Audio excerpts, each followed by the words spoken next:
అందరికీ నమస్కారం. Welcome to icon politics. నమస్కారం రాజేష్ గారు. నమస్కారం.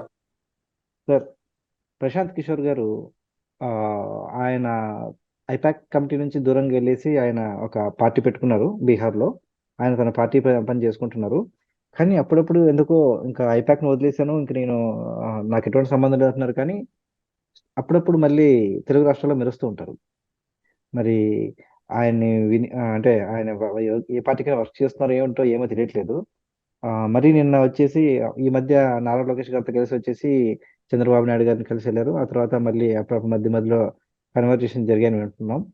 తర్వాత నిన్న హైదరాబాద్లో మళ్ళీ మాట్లాడుతూ చెప్పారు, ఏమి చేసినా కూడా జగన్ గారిని గెలిపించలేరు ఎవరు, ఇంకా ఎవరు వచ్చినా కూడా జగన్ గారు గెలవలేరు అని చెప్పేశారు.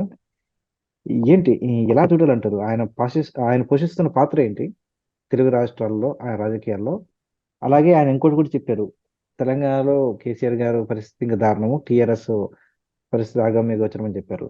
ఎలా చూడాలంటారు ఈయన? అంటే ఈయన నిజంగా ఇంకా ఏదైనా వర్క్ చేస్తున్నాడా? ఎలా చూడాలంటారు దీన్ని? మీ విశ్లేషణ చెప్పండి సార్. మనం 'పోకిరి' సినిమాలో ఒక డైలాగ్ ఉంటది. చివర్లో హీరో మహేష్ బాబు అంటే ప్రకాష్ రాజ్‌ని కాల్చేసిన తర్వాత ఇన్స్‌పెక్టర్ ఉంటాడు.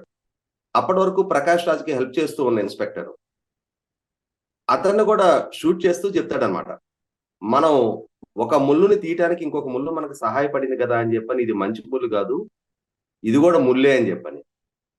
ఈరోజు జగన్మోహన్ రెడ్డిని విమర్శించాడు కాబట్టి ప్రశాంత్ కిషోర్ మాటలు మనం టేక్ ఇట్ గ్రాంటెడ్ అనుకోవటానికి కూడా, అంటే వాస్తవ పరిస్థితిని రిఫ్లెక్ట్ చేస్తూ అతని మాటలు ఉన్నా కూడా, ఇదే ప్రశాంత్ కిషోర్ జగన్మోహన్ రెడ్డి గెలుపుకి ఎంతగా దోహదం చేశాడనేది ఇవాళ మనకందరికీ తెలిసిన విషయమే. ఇవాళ అతను గెలుపుకి వ్యూహకర్తగా పనిచేయటం వేరు. ఎట్లైనా గెలవాలి, ఎలాగైనా గెలవాలి అని చెప్పని సమాజాన్ని విచ్ఛిన్నం చేసి, విద్వేషాలు పెంచి, మనుషుల మధ్య అంతరాలు సృష్టించి, అసత్య ప్రచారాలతోటి సమాజంలో ఒక రకమైన విద్వేష భావన పెంచి అతను జగన్మోహన్ రెడ్డి గారి గెలుపును సాధించారు. ఒక అసమర్థ, అరాచక, అవినీతి పరిపాలన ఇవాళ ఆంధ్రప్రదేశ్ రాష్ట్రం రాజ్యమేలుతుంది అనంటే, దాంట్లో ప్రధాన భూమిక ఆ రోజు ఇదే ప్రశాంత్ కిషోర్‌ది.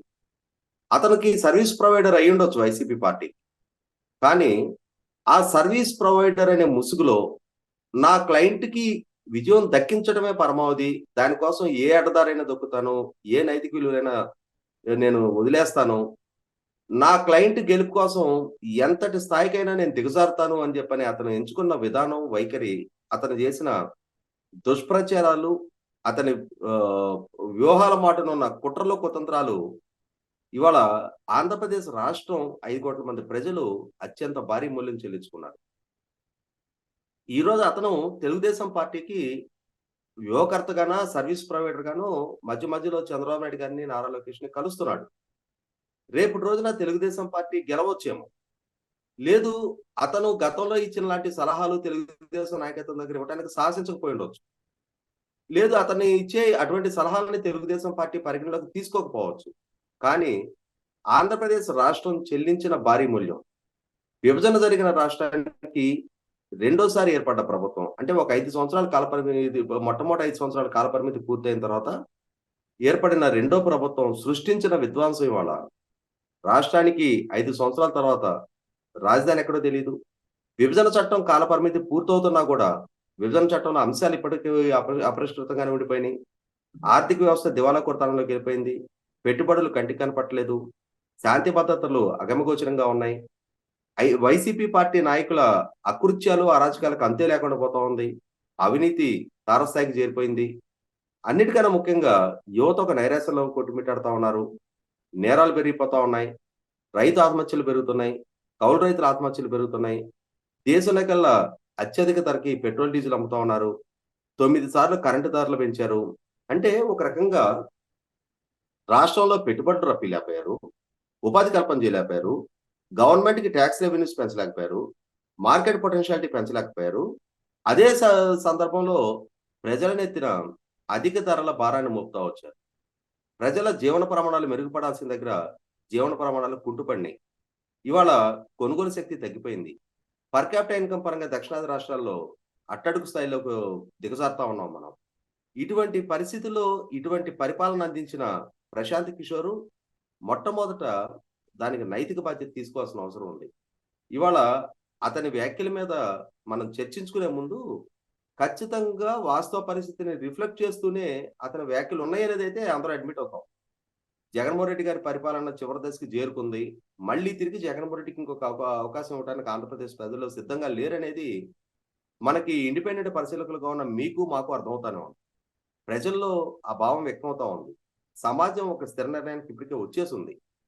కానీ ప్రశాంత్ కిషోర్ చేసిన నష్టం మాత్రం తిరిగి మళ్ళీ భర్తీ కావాలి అనంటే కనీసం ఆంధ్రప్రదేశ్ రాజకీయ యవనిక మీద జగన్మోహన్ రెడ్డి, వైసీపీ పార్టీ అనే ఫ్యాక్టర్స్ ఇక కనపడటానికి వీల్లేదు.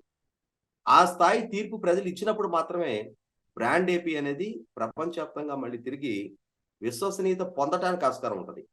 రేపు చంద్రబాబు నాయుడు గారు ముఖ్యమంత్రి అయినా, లేదు నారా లోకేష్ ఆ బాధ్యతలు చేపట్టే పరిస్థితులు వచ్చినా, పవన్ కళ్యాణ్ గారు ఆ బాధ్యతలు చేపట్టాల్సిన పరిస్థితులు వచ్చినా, భవిష్యత్తులో ఆంధ్రప్రదేశ్ అనే బ్రాండింగ్‌కి ప్రపంచం పరిగణలోకి తీసుకోవాలి అనంటే 100% ఆంధ్రప్రదేశ్ ప్రజలు ఆ విశ్వాసం కల్పించాల్సిన అవసరం ఉంది. మరొక్కసారి ఇటువంటి వ్యూహకర్తల ప్రభావం, ఇటువంటి ప్రచారాల ప్రలోభాలకు లొంగకుండా రాష్ట్రం రాష్ట్ర భవిష్యత్తు, ప్రజల భవిష్యత్తు, తమ బిడ్డల భవిష్యత్తును మాత్రమే పరిగణలోకి తీసుకొని, మెరుగైన పరిపాలన అందించగలిగిన సమర్థులు ఎవరు, అటువంటి ట్రాక్ రికార్డ్ ఎవరికుంది అనేది పరిగణలోకి తీసుకొని, చిత్తశుద్ధితో ఆ ప్రయత్నం చేస్తున్న వాళ్ళని మళ్ళీ మళ్ళీ ఆదరించిన పక్షంలో ప్రపంచం గుర్తిస్తది, గౌరవిస్తది తప్ప, లేదు చిత్తశుద్ధితోటి అభివృద్ధి ప్రణాళికలు రచించి వాటిని ఇంప్లిమెంట్ చేయడానికి ప్రయత్నం చేసిన ప్రభుత్వాలని 5 సంవత్సరాల కాల పరిమితి పూర్తి కాగానే ఓడించి అరాచక అవినీతి పరిపాలకులను తీసుకొచ్చి పెట్టుకున్న పర్యవసానం వాళ్ళకి పరిపాలన దక్షత లేకపోవటం, కక్ష విద్వేషాలతో నిండున్న మనస్తత్వంతో కూడిన పరిపాలకులు కావటంతోటి సమాజాన్ని విచ్ఛిన్నం చేస్తున్నారు, రాష్ట్రాన్ని అదుగతి పాలు చేస్తా ఉన్నారు, బ్రాండ్‌ని దెబ్బతీస్తా ఉన్నారు. ఇవాళ వలసల మీద ఆధారపడాల్సిన పరిస్థితి సృష్టిస్తా ఉన్నారు. ఇటువంటి సందర్భంలో ఆంధ్రప్రదేశ్ రాష్ట్రాన్ని కాపాడుకోవాలి అనంటే ఖచ్చితంగా జగన్మోహన్ రెడ్డి గారిని ఆంధ్రప్రదేశ్ రాష్ట్రంలో ప్రధాన ప్రతిపక్ష స్థాయికి కూడా పరిమితం కానివ్వకూడదు.